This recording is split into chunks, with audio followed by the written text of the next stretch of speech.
Hey guys, hopefully you guys are having a great day. Thank you for joining us today. Uh, I don't know how you guys are doing, but it's freaking hot over here. Um, okay, guys, let's start this. What else do we have to do? Nothing, right? We got Spin 360 late afternoons with Sabar. Yes, it's late afternoons with Sabar. But if you're in the East Coast, it's late nights with Sabar. So welcome. Kurt, MC, who else do we have? I3D2A. What's up, bro? Ron Bear, CT, and PC. All right, guys. We're going to start this. Hopefully, you guys enjoy it. Hopefully, you guys like it. You guys know who this person is. If you guys don't know who he is the master of the genius behind all those setting videos. You guys know who he is. The homie I. What's going on? Hey, man. How you doing? I'm doing good, man. All right, man. Thank you for joining me. Hopefully, you enjoy this and let's see how it goes for you, bro. This is your first interview, right? Dude, first time for everything, I guess, right? Yeah, for sure, bro. All right. For those that don't know who you are, let them know who you are. Introduce yourself. Well, my name is IZI, and I have a 2A 3D Instagram page where I share a lot of reels on settings. I do like to build as well, but I try to focus on helping newcomers get good at 3D printing firearms. All right, man. And you don't have a website or anything like that, right? This was never meant to be a thing. It's just a hobby like most people, and it is just evolving as we go. So, as it is right now, there is no website, there's no stickers for sale, no nothing. So, that's all there is. All right, man. But for those that do want to follow him, his Instagram is linked below, so you guys could click his Instagram and go find him and follow him because he's giving a lot of new information to even people that have been printing for a while are surprised to find out the stuff he's talking about. Okay, let's see.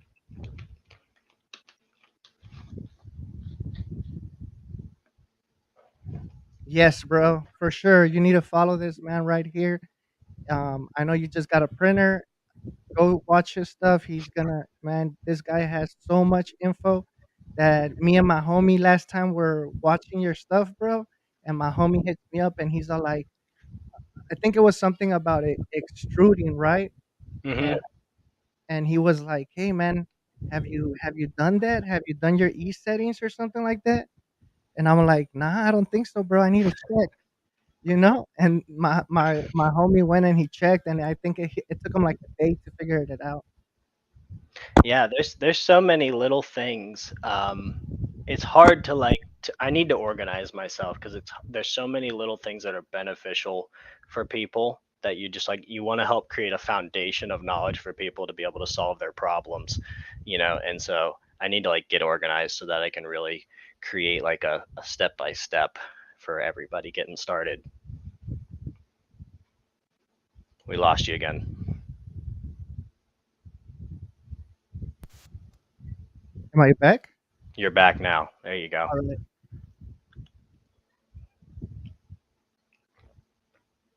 All right, man.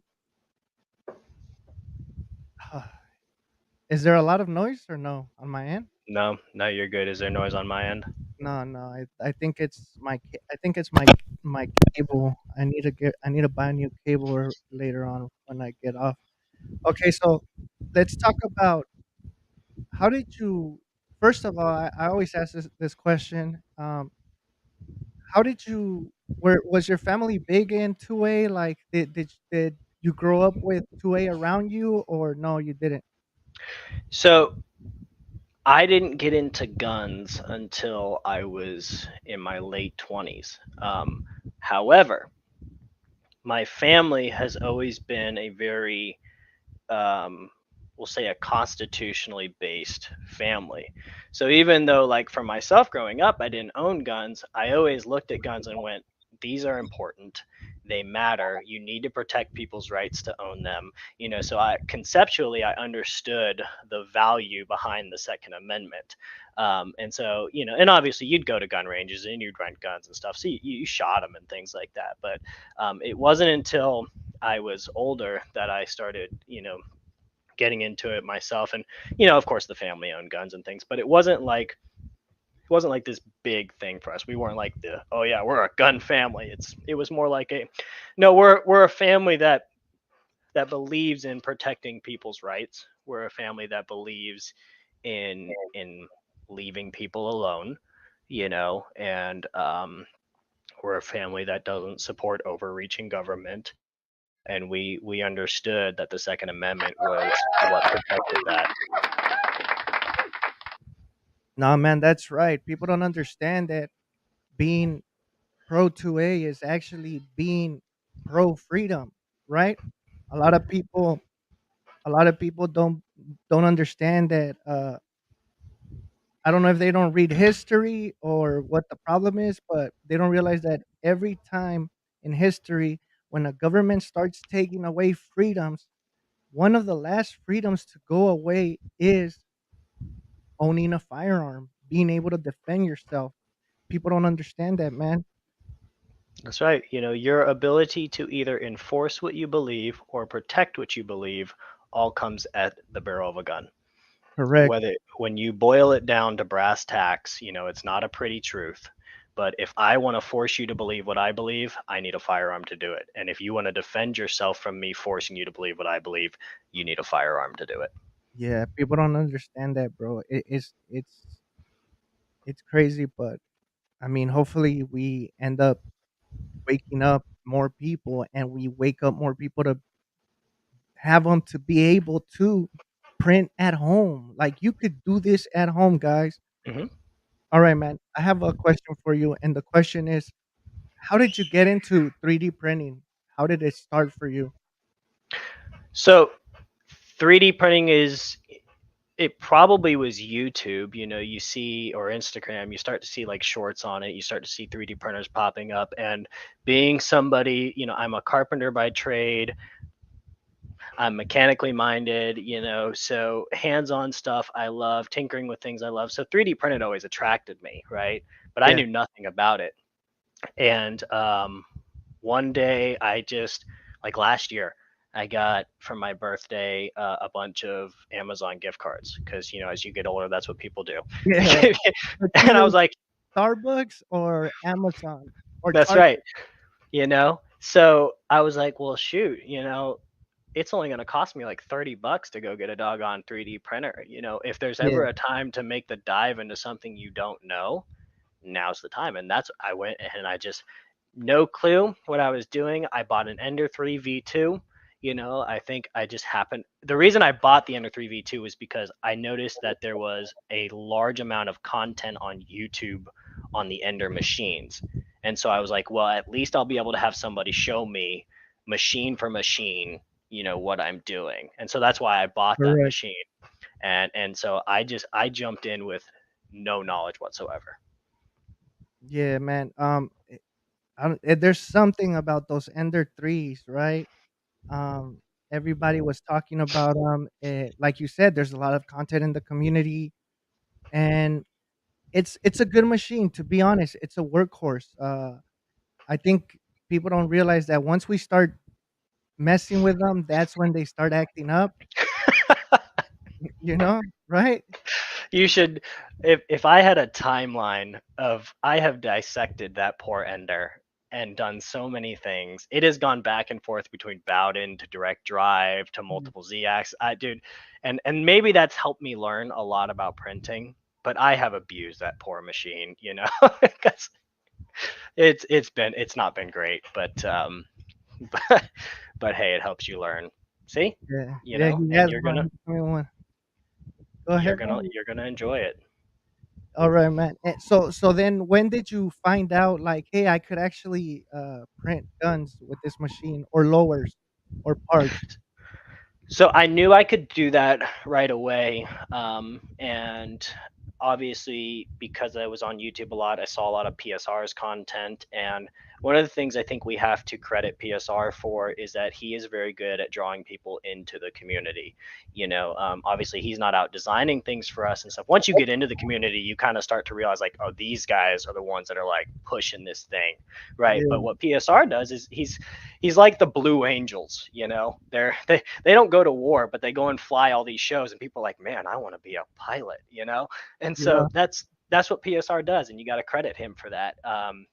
And so I knew you could do it, and then I had to figure out the how do you actually like get into this, because it was pretty apparent pretty quickly that we're kind of like a, if you can find the way, we'll let you in, but we're not going to tell you the way when you first start. Like, we're not going to tell nah, you where files are, and that skepticism, I think, the more you learn about your government and the ATF and things like that, I think that skepticism is fair, yeah. you So know. that's what it is, bro. We okay. So a lot of people might know, people that are part of this community might know that during COVID, a lot of us joined because we didn't have anything to do, right? So a lot of us came in and everybody's asking questions, but everybody's new. So a lot of us are like, is this a trap? Am I gonna get caught for like, are they gonna catch me? And there is people that are over here telling you, oh, could you make me this and send it this way, or how much for you to make me that? Don't mess with those people. Stay away from those people.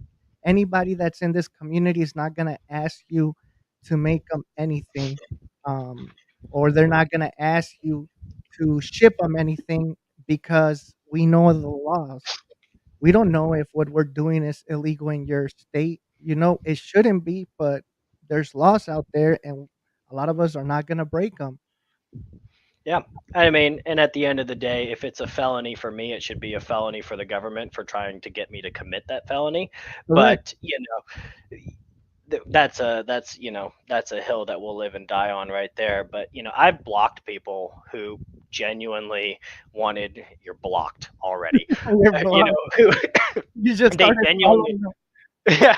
they genuinely wanted help. But Yeah, I think in that in their wanting help, they asked that question. What's up, McKnight? yeah, he's Um, here. they they asked that question, well, can you just, hey, I'll pay you for this. Can you send it to me? And they could be totally honest and just totally clueless, but you're just like, nope, I'm Nah, sorry. And that's, I think we talked about this one day, like as a community, I think we need to like get together and have a council where we just decide like these are the rules that yeah, all of us need to be posting constantly. Be like, you are allowed to do these things and not allowed to do these things, so that people don't get blocked um, unintentionally, like some kid's just not asking a question that he doesn't realize he shouldn't be asking.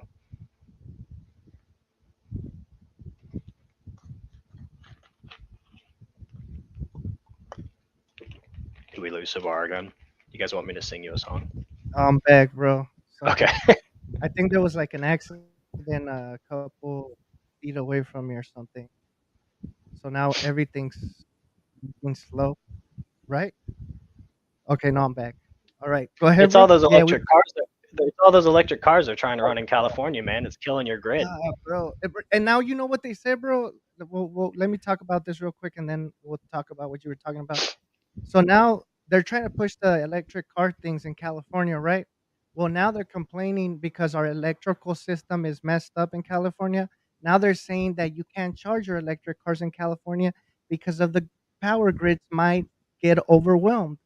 Hmm. It don't make sense, bro. Um, but yeah, we were talking about that. We need to have like a set of rules that we let everybody know and everybody read. Yeah, my AOL router. I need to reset it. My sister picked up the phone. If you guys understand that, then I might have given You're my old phone. enough, yeah. Yeah, my sister picked up the phone and she was right there till I got off.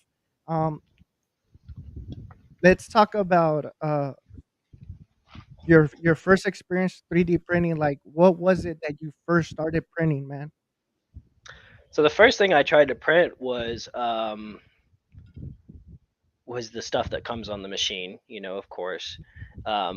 But my first printing experiences were awful because, oh yeah, dude, some people will just hound you for no Yeah, till bro. it's insane. But so my ender came with, because they all come with that plastic extruder, which Yeah, everybody throws away immediately and spends $10 on an all metal one. Um, correct. so mine came and that extruder arm was broken and it was broken underneath. So I had no idea it had a crack in it. Okay. And the hot end was leaking. Okay. And so when you just start printing, you got no idea what's going on. And so, one, E steps were a disaster because the extruder arm's broken. And two, it would never finish a print because filament was actually leaking from the top of the hot end down onto the print. Exactly. And it would just drop globs of filament into the print, and Oh the nozzle man, would hit it, and it would be destroyed. And so my first like month of printing was figuring out what the heck is wrong. My wife so many times was like, "You wasted all of your money on this printer," and I was like, "Something's wrong. I'm gonna figure it out. Let me be." So bro. trial by fire, dude. No, for real. So I tell everybody, when I got mine, it took me a month of hours just sitting there, going through settings, going through the firmware, trying to make it print correctly because I decided to do all the upgrades at once. I mean, I bought all the upgrades, got the printer, built it, and put upgrades on it. And that's what messed me up, man. Oh, we got print 2A in the house. See, that's why McNay knows what he's doing because he got the same crap, you know, Yeah, messing with stuff forever. What's up up, Print this month. U2A? Hey, man. So print 2A's in the house. We already got people printing his stuff, which is amazing. What he released today, which it was the allegedly dick butt frame. You're about to print it, right, bro? I am. I am gonna print one tonight. So I've got the new Sunlu T3 machine, um, and I've been messing with that the last couple days. It has not done a lower yet, and I've got a bunch of new or some different settings that I want to try. So you know, I just got done with a flow cube on that machine.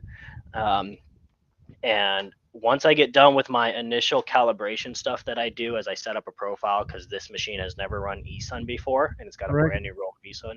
So once I get that profile done and I get the dimensional accuracy and everything done on this machine, which I'll have done tonight, I'm going to start that print sometime tonight in the next couple hours. And I'm kind of excited because I think the settings that I've added to this lower will probably be my new standard for what I do with lowers. So that's why I brought it up because I wanted to talk to you about your settings, right? And if you could tell the people why you concentrate so much on settings and why are you trying to do new settings today with with this lower that you're about to print? Yeah, so the reason I'm doing new settings today is because one, we're always learning and I'm always learning, right? And so it's not uncommon for me to be sitting there reading something and going, oh, that makes sense. That could make this better or that could improve this. And go, well, I want to try that. And so I'm always changing little things to make them to try and make it better. A lot of people are just trying to get their first good print off, right? But there's a lot of us that are not in that territory anymore. We have profiles set up to where if I just wanted to get an acceptable lower, I would just, I'd load up my Ender 3 eSun profile and I would just stick a lower in it and go, and I probably wouldn't even look at it. The the dick butt lower, I resliced that thing like 25 times, because I was nitpicking at every little support and stuff because I was messing with a lot of support settings. I was Yeah. messing with a lot of line width stuff. So for me, I'm always learning. That's why I'm always changing settings. For most people though, you need to find a set of settings that are reliable and work, and your printer should be calibrated based on those settings too. Like don't treat your printer calibration that you do on your machine and your slicer settings as two separate things. So if you're like, hey, I'm printing lowers, treat them together, if that makes sense. um, So like for and what I mean by that is I wanted this Sunlu to print fast. I wanted to get it to where it was printing at 100 millimeters a second. Yeah. I'm not going to print this lower at 100 millimeters a second. So all of the calibrations that I had done up to this point, I just went ahead and I erased them because I didn't want to get this machine and all of its stepper motors and everything running to go really fast and then go ahead and print slow and now all my dimensional accuracy is off, if that makes sense. So, you want things to work Damn. together. So create a that's why you see when you see guys that print really well all the time, they're once they get things set, like they're not making wild changes. Yeah. They're not sitting there, messing around with their machine. They also know their machine a lot better than most people. So like my Ender 3, I'm not sitting there messing around with my Ender 3. It's set. Leave it alone. I may go and do some maintenance stuff. If I try a new filament, there's some things that I'll do. Like I talk about my reels, like flow cubes and things like that, you Yeah. know. But I'm not gonna go recalibrate my E steps just because I put a new roll of filament on there. Nah, That's bro. And see that I think that's why I hate changing filament. That's why I stick to one brand of filament because every time I use new filament that I haven't used before, I have to. It's the whole process, bro. I have to sit there, print something small, move up, print something that is either thick or thinner. I gotta kind of tweak the settings to figure out how the filament is melting, if what's the correct melt temperature. I mean, it yep, has it on the row, but in my machine, I live in a certain place where I don't need, it's not hot and it's not cold, but at the same time, you don't know the parts that I'm using, how well they're gonna actually heat up compared to if it was an all metal hot end or things like that, right? And I yeah. think yeah, go ahead. And I think a Well, lot of people forget about that, sorry. Well, and to your point, let's say you buy a new filament. One of the things that we see like on the Reddit pages is people are always like, "Oh, calibrate your E steps, calibrate your E steps, leave your freaking E steps alone." Okay, do that calibration one time. Do that calibration once every couple months. Do that calibration when you change something to your extruder or something like something mechanical. But what's happening is you got guys that they put a new roll of filament on and then they're calibrating their E-steps and they're calibrating their E-steps. No, do a flow cube. You Yeah, know, so that's a slicer setting. So once your E-steps are set, leave them alone. Once you know that you're getting that out, then do a flow cube. And once a flow cube is done, then you know what flow is, right? Do a temp tower for that filament, do a retraction tower for both distance and for speed, excuse me, for that filament, and then set that up as a profile. So let's say it's Polymaker and you've never run Polymaker's, Polyterra.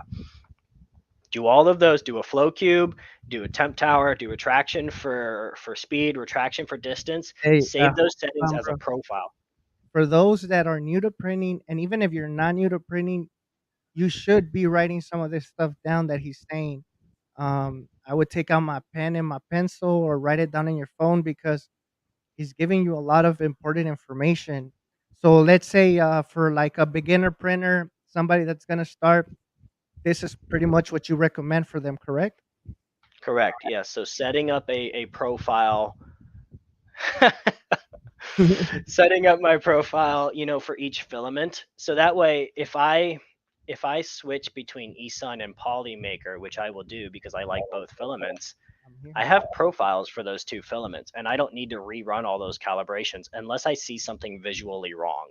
If I stick a roll of Polymaker on and then all of a sudden something doesn't look right, then I go, okay, I got to figure that out and diagnose it. But once you create a profile with retraction, temp settings, bed settings, flow settings for that filament, leave it alone, save it to your slicer, and then if you change filaments, and you go back to it, you just reload that profile and you're good to go. You're off to the races. So calibrations are something that you can do one time for each brand of filament or and type of filament, right? So like I'll have a different profile for like Polymaker's Polymax versus their Polyterra because they're two different types of Yeah, correct. filament. Mhm. So So, for those, another question: what type of filament do you prefer using? eSun PLA Plus. Um, Polymakers, Polymax, I think is a great filament. I really like Polymaker. For TPU, I like SaneSmart. SaneSmart's TPU is phenomenal. Those are the ones that I really care about. Is if I'm going to print something that I'm like, if I'm going to print a lower, right, and I'm like, I want this to be something I can trust, it's going to be eSun or Polymaker. Okay. Um, I have some other filaments that are, that are exotics or things that I'm not as super familiar with, Hmm. and but I treat those with like a grain of salt. This is Fila Cubes high temp PLA plus. So this is and it's not showing up great on camera because it's clear. Yeah. Um, but hold on, let me see if I can All right. see if turning that light off. It didn't really help. Nah. But this is a natural filament, so it's clear. It has to be annealed. So I've scaled it up a little bit based on some recommendations that I read from people, but um, this is completely untested. So I don't know if it's safe. I don't know if it's strong. We don't have data on this like we do with Yeah. eSun. So I'm not going to tell somebody who's starting out, hey, yeah, go try this, high temp PLA plus from FeliCube. It's not happening. Is that the stuff that is made in the U.S., right? Is it? I don't. It Yeah, could be. yeah, Yeah. yeah. So I was looking into HCPLA, and I ended up finding their brand, right? And I went through the reviews on Amazon, and everybody was saying that it was good stuff, right? And I believe they have the thing in the US, and they had two. They have clear and they have black, I believe, and a couple of other colors, right? Yeah. Yeah. Not How how, much. how was it with the clear one? Because I've been wanting to try the black one, but I haven't had time. It's a little stringy, um, but nothing that some good like some quick travel moves wouldn't solve. But the stringing is like the really fine stuff that you can just either burn off or pull right off. Yeah, Um, but obviously I've got a completed lower here. I've got a completed crossbow sitting around here somewhere in that stuff. But annealing is something that I haven't spent a whole lot of time doing. Um, so I, it needs to be annealed. I'm just too scared to stick it in the oven, which is funny yeah. because I printed it for the purpose of sticking it in the oven. And how does it feel like just right now that it's not annealed? How does the strength feel? Like, does it feel Ex- compared to another like PLA plus? exactly like an eSun lower. It feels They feel identical. So as of right now, I can't tell, but obviously that doesn't mean anything. Yeah, I think one of the things that people have to learn is that strength and brittleness. Just because something is really strong, it can also be brittle. So this could feel tough, but that doesn't mean if I smash it on this desk that it's not going to just break right in half. yeah, for So sure, man. Okay, and another question I have for you is, um, what would you tell people that have been printing for a while, but that you see usually like would you tell people, hey guys, concentrate more on, let's say, your supports, or what do you think about supports in the community? support settings specifically, they're funny because I think a lot of people have just kind of settled for supports being a pain in the butt and not being something that, you know, don't have to be an issue. Like supports are an issue, and I think people have just been like, "Oh, this is a problem that's never going to go away. Let's hope that dissolvable supports become a big thing." Yeah, But at the end of the day, you can have great support settings that uh, give you good print, and a lot of that will come from stop being so obsessed with supports that are easy to remove. We're like weirdly obsessed with like being able to blow on a support and it come right off. And it's like you're talking about a gun. Like you want this thing to last you 5,000, 8,000 rounds, right? That's our goal with 3D printed guns. But like why would you not want supports that take 15 minutes to take off? I'll use anywhere from 6 to 8 walls, just depending on how I feel. yeah, It's man. I usually use 7 to 8, and if it and the readme if the readme says like 10, um I tried 10, but 10 comes out a little bit thick. So then you're gonna have to sand it so you could fit the mag. But that it was like one time that I used 10. It came out great, but usually I stick around 7 and 8 with my walls. Yeah. Four lower for frame, allegedly for frames. Well, and there's, for somebody, like myself or some of the guys that, are a little more experienced with like their slicers and what their printers do, they'll do like 6 or 8 walls and then, but they know how to manipulate their infill so that they're getting a little more infill overlap. They're Yeah, doing more top and bottom layers, so strength is not all about walls. One of the things that I'm going to do, I'll answer that in a second. One of the things I'm going to do on this next lower is I'm decreasing the line width. Um, and I'm doing that on purpose. And a lot of people don't ever touch that, But in theory, decreasing the line width will actually help improve strength and also help with fine detail. Now, if you go too far, you can get under extrusion. If you go too high on the line width, you can get over extrusion. But like you're saying, hey, I do 10 walls and the print kind of ends up a little too big. Well, yeah. it would if you're printing a line that is the thickness of the nozzle. And a lot of things come into play there. Something as simple as Z offset can affect that. We forget sometimes that all of those settings that you see in Cura all work together to create a print.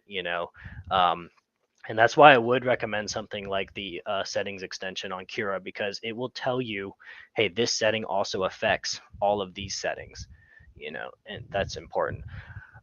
Density, let's see, for tree support, what do I have here? Actually, this says tree support's on right now. Well, tree supports have a support density of 0, um, and then a support line distance of 0. For normal supports, I want to say I usually run about 15%. Um, but if you really want to get fancy, instead of doing percentage density, you could do distance. Um, and you could actually manipulate the distance between each wall in your support, because you got to realize the less dense your support is, the easier it is to pull off, but the less dense it is, the less sturdy it is as your print goes, and the more it's going to affect overhangs. But I would say density is usually not so much the issue for people. Z distance is the issue. They're doing too great of a Z distance so that it's easy to remove, and they need to stop doing that. And then the other thing is they don't realize that Z distance and X and Y distance actually work together. Support interface densities, yes, support interface density is also important. And we were talking about this before we got started, but if I have X and Y distance set, basically what that says is how close can the support get to this Yeah. surface here, right? And that's why we often say for stippling, increase your X and Y, because what it does is it says, well, you can't come close to this wall, so it doesn't support the stippling. Not because it's not supporting, it doesn't want to support that overhang, but because you're telling it, hey, you're not allowed to bring a support real close to this wall. And then Z distance says, well, how far is the support from the roof here? Well, on something like this barrel channel here, it has a radius. So at some point we change from an XY distance to a Z distance. And you can actually in Cura tell it, hey, if I have like right now I have a I want to say like a 1.8 Z distance set, or a 0.18 Z distance. I like 12.5 to 54%. Yep. Yep. Yep. We have very similar settings, McNay. Maybe, And and maybe. MacMay prints are nice, bro. Like if you guys haven't seen MacMay stuff, go follow him. Go check out his stuff because his printings are very smooth, and he Well, and does a he's lot of he's good running work. he's running Clipper, so he's on just a different Yeah, league than the rest of us. yeah. So, but what we don't realize is like if you're telling these supports to come really far away from these vertical walls here, well, it's also going to affect how much of this top of the wall it affects here. So it's Oh, important when you make changes to your support settings that you slice and you do a preview and you go down and you say, well, when I increase the XY distance, I'm actually now no longer supporting all of the roof anymore. because I've it's pulled away on that radius. So and I'll make a reel on this because this explanation requires like a diagram to understand a Yeah, little bit man. better, but Um, it's not a small thing. stay in here 'cause I can't see. Yeah, sorry, I'm taking care of my niece. No worries. Yeah, so I think you need to write a book, bro. Like, I mean, you saw the one with the 3D general. All you gotta do is look. I'm being honest. All you would have to do is make maybe like a small PDF, and you could even probably like give it out for free, or just add donations or something. Get yourself like a link tree, like so. The one I have, uh, on my Instagram. That one I think I paid like $20 and it's for life. And you could actually upload PDFs and files on it for free. So you could leave them there and people could go and take them down, bro. And if you would do something small like that, it would be amazing, bro. Because a lot of us we're hearing you, but at the same time, I believe certain people learn by visualizing. So that's why your reels hit a lot because Yep. you're explaining to us, but at the same time, we're watching what you're explaining because you're putting the settings there and you're telling us how to do it, right? Like step by step. So Yep. that would be dope, Absolutely. bro. Let's see, we got Mac May saying something. Yeah, so what McNay is saying there, so let's say you're running a point 0.2 Mhm. layer height, well then your z distance should be a point 0.2. I will typically lower that just a tiny bit because again, like I said, I like a little bit harder to remove support for a little bit better overhang. But Yeah, yes, I would not recommend going like let's say you're running a point 0.2 layer height. I would not recommend going to a 0.21, 0.24, 0.28, what you're seeing some people doing and they're going, "Man, why do my overhangs suck?" Well, it's because there's nothing for them to print on top of, you know. yeah, for sure, man. Um, okay, and now what I want to talk about is talk about why you believe that Sunlu, the new printer you just got, is gonna be an Ender 3 killer. So it will be an Ender 3 killer if they come out with a better user guide. And I'm suspicious that I did not get the user guide that I was supposed to get because when I got the printer, they actually emailed me somebody from their team and they said, "Here's our WhatsApp number. We know you have the printer. Go ahead and contact us if you have, thoughts or information or you need help, right?" And I sent them some of my concerns and they sent me like, "Well, what about this in the user guide?" And I'm like, "Well, what the heck is that? Where was that thing, Where at?" was So that shit at?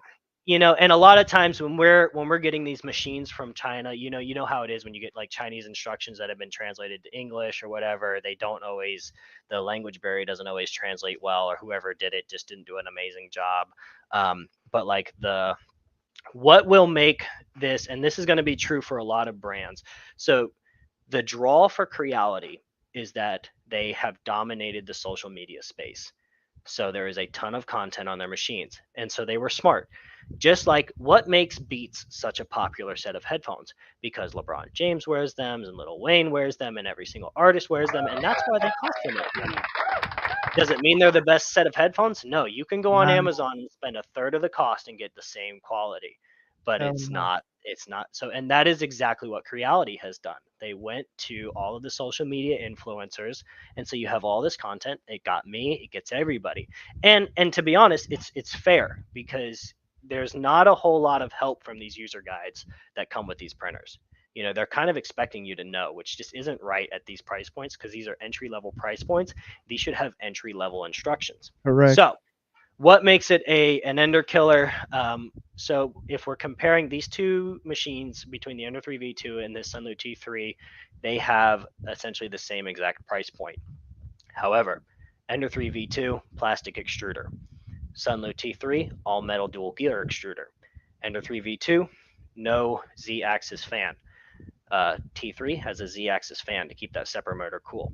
The Ender 3 V2 comes with those normal springs that everybody replaces. The Terminator comes with the T3 comes with upgraded yellow springs as well as bed leveling locks. So at some point you've probably seen one of your bed leveling wheels get loose. Well, they actually have two wheels that lock together.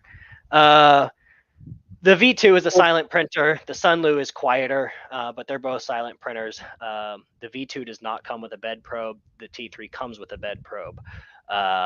The T3 comes with these, metal clips to hold the Bowden tube in, as opposed to those plastic ones. The firmware on the T3 is similar to Gyres. It's still a little clunky, but there are some features that exist in Gyres and Professional that, because I run Gyres on my Ender 3, but so the firmware is a little bit better as far as some of the things that it allows you to do. They're claiming fast printing on this T3 of 250. yeah, I'm skeptical, but can it print fast? Yes, it can. So there's lots of little things like that magnetic build plate on the T3. But there's a lot of little things about this T3 that I think Ender should be doing, Creality should be doing as the standard. You're the biggest company out there. You should be giving us, you should be setting the bar for these standard features. And a lot of these other companies are coming and cutting them on the cost and yeah. giving us more features that matter. And it's not like saying like, oh well, it's a better built printer. They're made out of all the same parts. Like they're all identical parts, and They're all people the don't same realize place. that. They all come from the So same place. So I have a question for you. Do you think that the reason that a lot of these companies don't listen to us is because a lot of them don't want to be known for printing weapons? Maybe that's what it is, right? Because they're um, not meant for frames and lowers I mean, they're 3D printers, right? But they don't. I don't think they see that they have a bigger audience if they start talking to people like us. so I think that could be fair for some companies. I wouldn't use that as like an overall. I Mhm. think in the case of like Creality, when you spend that much money on PR stuff, right? And on showing off your machines and all of that, you have to recoup that cost, which means things like metal extruders don't get to go on your machines. So a company like Sunlu, which hasn't done that, or a company like Anycubic or some of these other Ender 3 clones, what's that, Solvo? Is that other one that Yeah, that yeah, mobile. I was looking at some features on that, and I'm going, dude, this is standard stuff. They're not spending that kind of money giving machines away to people, um, so they don't have that investment to recoup that Creality has. So that's probably a big reason. Some companies, I want to say, Bamboo Lab, when they were releasing theirs, they actually had a little section where it said, we've got an all metal hot end capable of 300 degrees for all of like your Nerf gun blaster needs. And you go, you didn't have to say that, but Yeah, you said that very much on purpose, and I know why you said it. So yeah, I think there are companies out there that acknowledge it, but I don't know that it's so much an anti-gun thing as it is a bad business thing. correct. Yeah, they don't wanna get sued. I mean, there's gun manufacturers that actually manufacture guns, and they're getting sued, right? So imagine these printers companies. I mean, and then we got a question for you. Best 3D printer for frames? The one that What you can afford. Yeah, exactly. So, all these printers that we're talking about right now are level entry printers.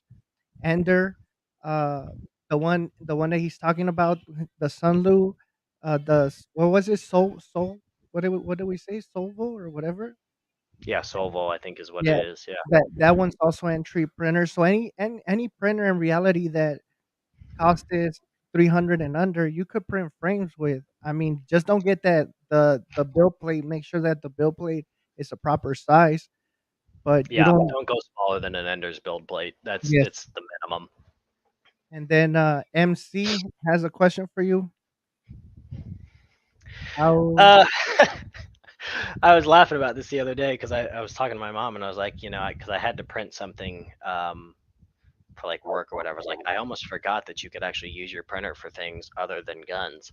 Um, but that is it depends on what you do. So if you're somebody that does a lot of prototyping, somebody that does small parts things, there are guys that run print farms that print replacement parts that no longer exist and stuff like that. In that case, it's very useful.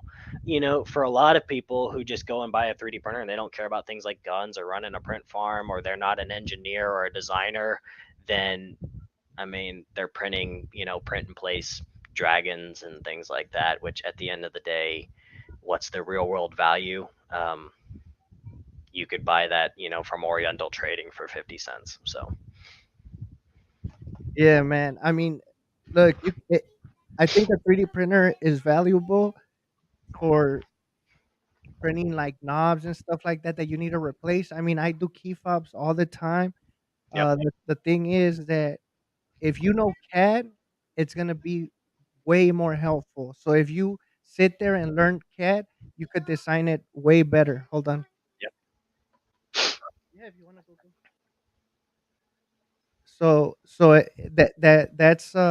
That's the thing that I tell people. If you know how to do CAD, you'll be able to actually design stuff if it breaks. I was watching this guy and he had found a time stamp clock, right? Where you used to get your time card and it would stamp it. And this thing had been discontinued. He looked online and the part he had to get it from China and they wanted about I think $60 for the part. He went in, he designed it, and he didn't get it right on the first version. I think it was like the third version he got it right, but he saved himself money, right? So it Yep. just depends on what you're gonna use it for. Well, it's fun too, Yeah, designing it's yourself. fun. Okay, and then another thing that I want to ask you is how did your family react when they figured out that you were gonna start doing this 3D printing frames? It is not uncommon for me to get into a new hobby and dive in head first and go, so for them they were just like, he's just being himself and and so, but everybody in the family is a two-way supporter and everybody in the family is also, you know, not unwise to where things are going.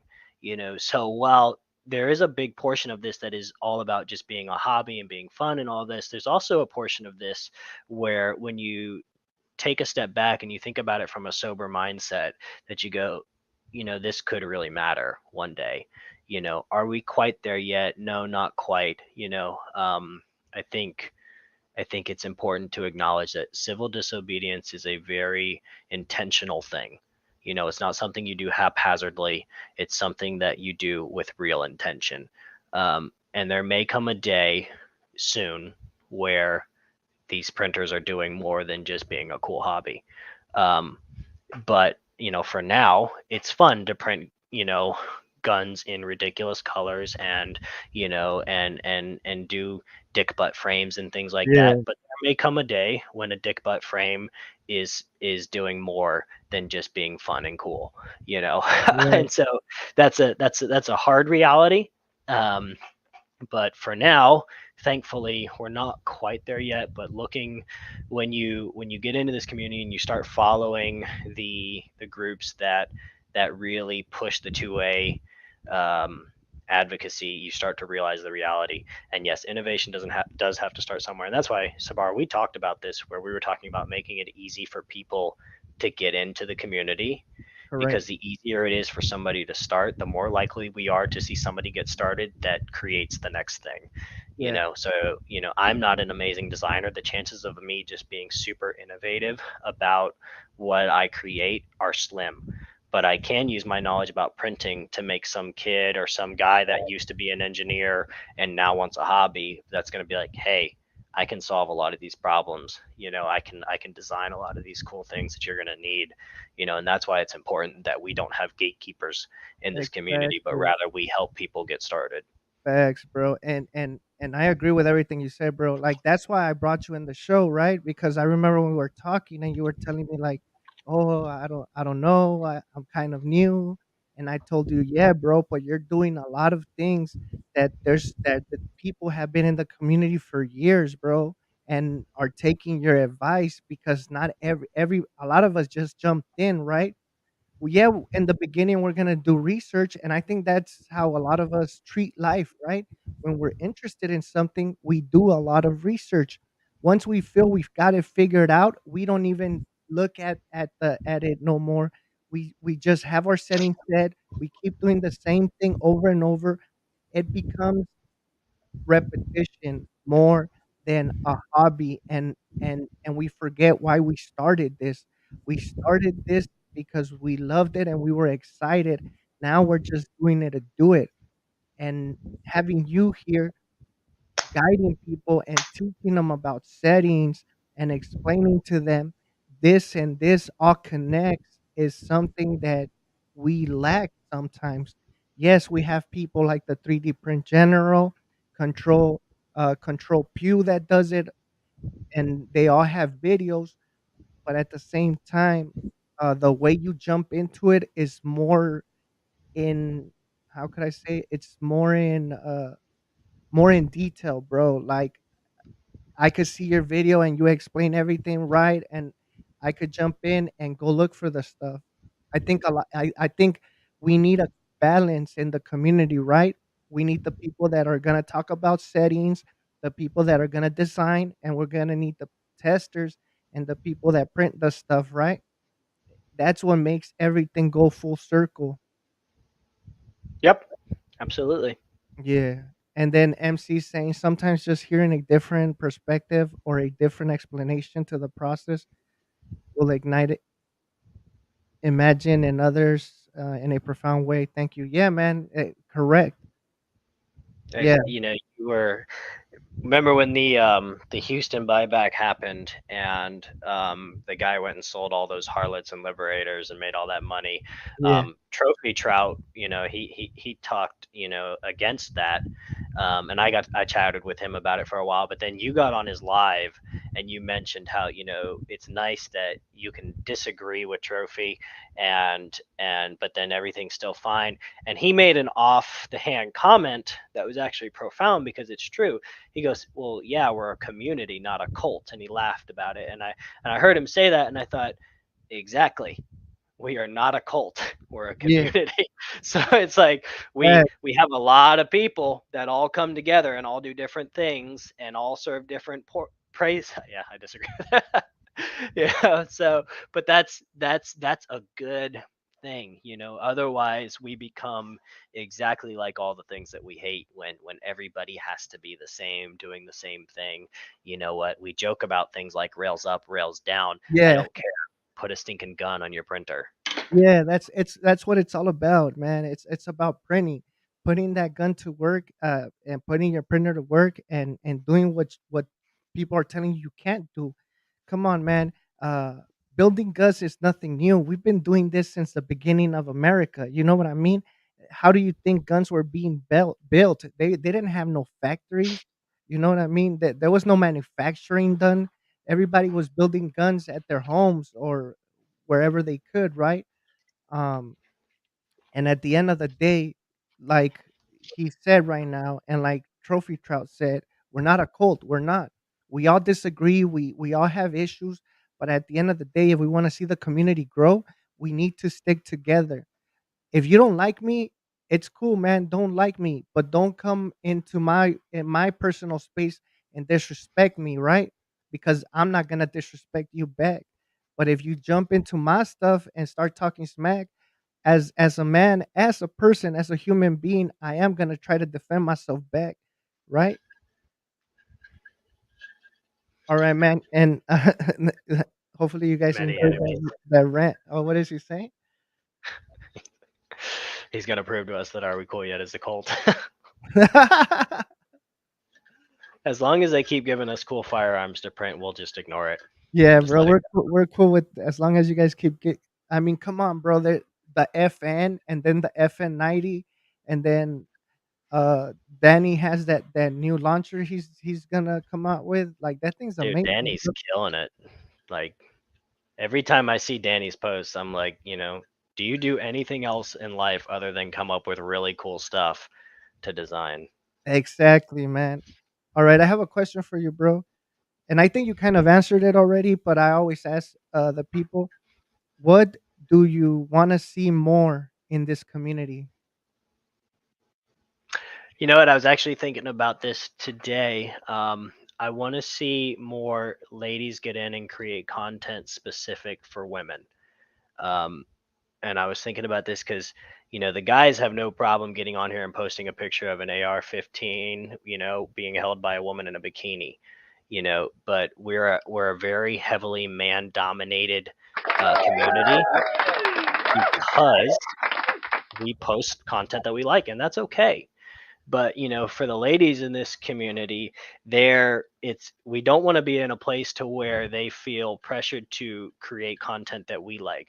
They need to be creating content that they like, because again, we're not a cult. And it's important because, like, when you look at statistics of like the number of women that are going out and getting their concealed carry, or their, whatever state you're in, whatever kind of carry permit you have, exactly, many enemies his wife, it's a they need to be, just that push of go make what you want. Like, my wife doesn't care about a 37 millimeter launcher. I do. I want to see a launcher. you know Yeah, um but exactly. But my wife does care about things like, how to conceal carry around your kids. there we She go. cares about content like that and things like that. So we need to, because we have to acknowledge the fact that more and more women are starting to get into not only 3D printing but firearms, and it needs to be a place that is open for them as well. And it can't be the guys are over here doing our nonsense and the women are over here doing their nonsense. Otherwise, again, we're just a cult. Yeah, man. I mean, it look at the slide cover that Many Enemies and his wife did, right? It's Lisa Frank, bro. Like, I remember that thing from the 90s, the one that has the unicorns and everything. Like, we are out here making our guns cool. Why can't they make the guns that they want, right? Like, I wish somebody would do a Sailor Moon gun, bro. And I'm not even a female, but that would have been super dope, bro. Like, Many Enemies, you guys need to work on a Sailor Moon gun, bro. For real. Mind the hot parts. He says I wear a bikini while I assemble my gun. Do you? You know. We need proof. We need proof, bro. No, I but don't yeah, know that we need proof. That's a private DM thing. You guys do that on your own. she says now I need a Sailor Moon one for sure. There you go. Yeah, It's man. in But the works, I just like agree that. with I agree with you, man. We do need more women in the 3D culture. I mean, we do have some, but it would be nice having more, and not just women, bro. Families, bro. I was talking to Many Enemies earlier today, and he was telling me that his son was actually does CAD like better than him. You know what I mean? So I think that the way this community is gonna grow is by us helping each other more, sharing information and knowledge, and at the same time bringing people around us into the community and showing them, hey, it's fun. It's something that you could let your creativity go wild, or it's something that you can make the best print, and there's a lot of things that everybody could do. And when we start pushing it more into a family atmosphere, I feel like that's when the media and the average Joe is gonna accept it. It's gonna be more open instead of people thinking that it's just a bunch of guys in their mom's basement, um, that don't have anything better to do, right? We all have jobs, we all have families, we all have a living. Yeah, and there's some good points being made here in the comments about, normalizing behavior, and then, Yeah. people not being open or comfortable with it. And these are good points, because one of the major narratives right now is that these are all weapons of war, right? They're military, they're scary, they're tactical. Tactical is cool, but it's also a cancer. Okay, Yeah. and we need to acknowledge that tactical is kind of a little bit of a cancer, because at the end of the day, these guns can be handled safely. You can be full of knowledge. So one of the things, like, when my wife, started to take interest in guns, is we didn't go to the range and mag dump Glocks. And I see guys do this, and it pisses me off, because they're like, "Oh, look how cool this is!" Bah, bah, bah, bah, bah, bah, bah, bah, and they're going, what did my wife want to know? She want to know, how does a semi-automatic handgun function? She wanted to know, what is the mechanic. So we actually got online and opened up like a CAD drawing that showed the cycling of the weapon, because that information brought familiarity to this thing and made her realize that, even though it's cool, and there's an aspect of that, it's understandable, it's attainable, it's something that can be handled safely. Knowledge is power. And so I'm not a big fan of tactical. I'm a big fan of things being normalized, things being treated safely. I'm a big fan of people being comfortable. Like, one of the things we did early on is, we would take snap caps in a gun. There's fake bullets in here, and I would take, this gun, and I'd give it to my wife, and I'd go, "What's the condition of this firearm right now?" And little things like that, Yeah, make a big difference in how people feel about a certain hobby. And so that's just, that's my opinion again, and everybody's got different opinions about this stuff. But you're talking about families, and so we're talking about families who know guns and operate them, because we can see it as something safe and wholesome. Meanwhile, there's a whole group of people that are trying to paint it as this, blow your brains out weapon of war. yeah, you know correct. and we know better. So that's where I'm at on it.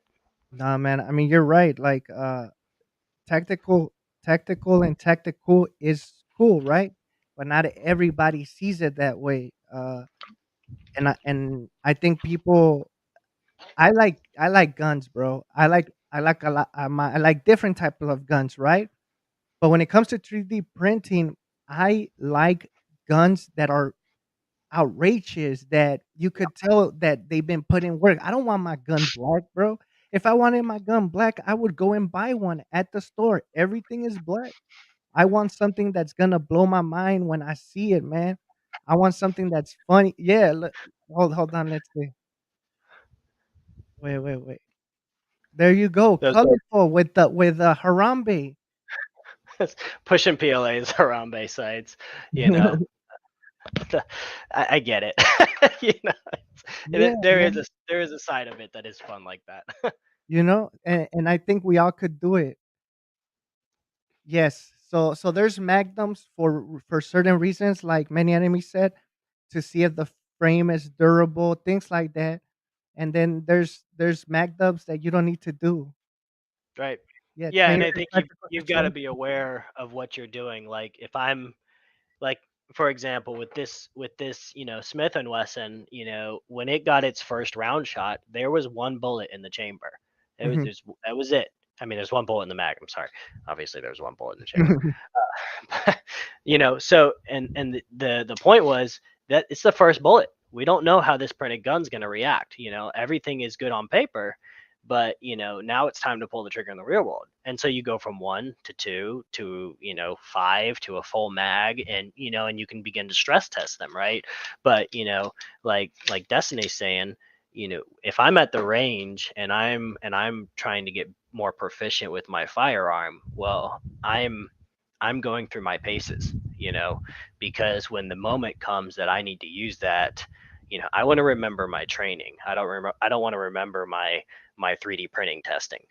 But like many enemies is saying, there is real value to ensuring that, as dumb as the PSR yeet tests are, there's value to, throwing, A frame. does it work? Yeah, So I mean, even I think Hoffman was the one that started the push-up test, right? He would do push-ups on his frames. So I mean, there's a little bit for everything, but we gotta understand that in order for us to get more people in this, we need to, in a way, make this more fun and more educational, right? Because for a while when this started, I don't know if you guys remember, and you guys let me know in the comments that we started doing the 3D printing stuff, and then a lot of people from the 2A community started doing 3D printing, but they were not doing it correctly. They were doing like 50% infill on their frames. These guys didn't have a clue, and they were doing content and shooting the guns, and the gun would break on the first or second try. Do you guys remember seeing those videos or no? Do you remember, bro, or no? I can only imagine. I didn't see. I've never seen any videos on it, but I've seen some of the stuff that goes on to like the Reddit pages and stuff. Yeah, And you're like, why did this break in half? And you're like, well, maybe because you used silk PLA. You know, correct. maybe the multicolored silk wasn't a good idea, and that's why it sheared directly in half. Facts, bro. So yeah, so there was a lot of that going around where people were complaining, "No, 3D printed guns don't work, this and that," and even up to recently, a while back, I was debating of getting a an AR lower, right? And I was thinking of getting it metal or polymer 80, right? And I would ask certain people like, "Hey, what do you think is the difference?" And they'll be like, "No, the polymers are gonna break, this and that." And I'm like, "Man, you guys are not seeing like the stuff that Hoffman's working on. That's made out of PLA. You know what I mean? Yeah. You guys are not seeing all the other stuff that's out. So a lot of people think that these things are gonna break right off the bat, but they're not. And I have one last question for you, bro. What advice would you give somebody new that is just sitting outside looking in and wants to start this? What would be the best advice that you could give them? The best thing I think you can do if you're brand new and you want to start printing guns is first and foremost join the community before you start creating, before you start printing, you know. So nylon forever. So um, follow people in the community, join the forums, and start to kind of get a sense, and that's what I did, get a sense for how do people interact, what's the social norms that sort of happen. You can learn a lot just by watching and reading before you ever hit print on something. And then, we say this a lot to people where we're like, oh, well, you should print trinkets for a long time before you ever print your first LAR. And that's true. But what we're doing is we're really just saying, I don't really want to help you. So go figure out printing all on your own and then come back to me when you're ready to print a gun. And we shouldn't be doing that. We should be saying, yes, you should be printing stuff that doesn't go boom first. But like, let me help you learn this in a way so that when it comes time to print a lower, you know how to self-diagnose problems. So join the community, learn from people, see how people interact so you don't end up getting blocked because you ask a question you shouldn't ask. you know Print things that are insignificant at first, and learn your printer in and out, build relationships with people, because most people in this community will help you as long as you're not glowing. um, Correct. Most people will take the time, because a lot of us, we're just normal people working our day jobs and then coming home and getting into our printing because we genuinely enjoy it, and we enjoy talking about it. So do that, and then my God, please open the freaking README and just follow it. These guys spend months and Bro, just look at the readme, guys. It's there for a reason. And once again, ask for help. Like, we're gonna help you guys. Just don't ask no Fed questions. Don't talk to me about no switches. Don't talk to me about nothing that is illegal because I don't even print. I live in California. All I print is Pikachus and dragons. That's it. That's all I do, allegedly, and dick butt. allegedly. But That's it. ask questions, man. Like today, I finally gonna start fixing my other ender so I could print nylon. I hit up many enemies and I told them, "Hey, bro, remember we were talking about this? This man went, got all the stuff that I'm gonna need, send it to me." That's how it's done, bro. Me and you, we've spoken various times, right? You send me stuff, we talk. Like that's how it's done. Make sure you guys ask questions, but at the same time, make sure you guys do your homework. Make your own research before you jump into this. Let them know where they could find you, bro, and who you are once again. Yep, best place to find me. The only place to find me is on Instagram, IZI. Check out the reels. If you have questions, message me. I love to chit chat and talk about this stuff. But yeah, Instagram, IZI. Kron bullied me. He's producing some great prints. So is many enemies. They're killing the nylon game. So Bitplum, bro. Have you seen Bitplum stuff? It's smooth. I'm not into the nylon game. The closest I've come is this carbon fiber polycarbonate. Which is completely untested. So Okay, okay. Yeah, man. So if you like nylon, check out Bitplum, Many Enemies, and Kron. Um, to what I seen, those three guys are killing it, bro. But then I'll tell you this: when you jump into nylon, nylon does become a cult, allegedly. I'm not. I'm telling you, dude, like they're over here like bullying people for real. You're like, oh, listen, leave me Nah, nah. alone. We're joking, guys. All right, guys. All right, bro. I'm gonna take you out, and then I'll come back. I'm just gonna tell the people bye. Thank you. Sounds good. All right. All right, guys. Thank you for joining me once again. I know this week has been crazy, but make sure you guys tune in for September. On the 6th, I will have Durban and and I'm gonna have a special guest. You guys will find out who he is. A lot of you guys know who he is in the community. So make sure you guys hit the damn notification bell because it's gonna be a dope show September. Thank you guys. Have a great day. Appreciate you guys. Bro, you're late. It's done. The ATF was looking out my window, bro.